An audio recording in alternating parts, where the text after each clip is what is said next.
ជាបឋមក៏សូមអនុញ្ញាតជម្រាបសួរទៅកាន់ពុកម៉ែបងប្អូនទាំងអស់គ្នាដែលតែងតែនិយមទស្សនានៅតម្រុយឆ្នោតអាវុងរបស់ក្រុមតម្រុយឆ្នោតអាវុងយើងខ្ញុំដែលនៅថ្ងៃនេះផងដែរក៏បានយកលេខច្បាស់ៗមកទៀតហើយសិតសឹងតែជាលេខថ្មីដែលយកមកធ្វើការចែកលេខជូនទៅកាន់ពុកម៉ែបងប្អូននៅលេខធំផងដែរហើយក៏មិនធ្វើពុកម៉ែបងប្អូនខកបំណងផងដែរក៏បានយកនៅលេខច្បាស់ជាតម្រុយអាវុងសូមលេខធំ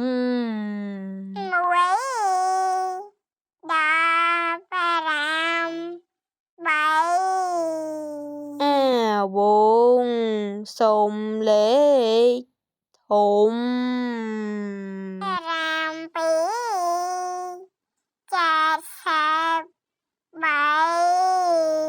អាវុងសូមលេខ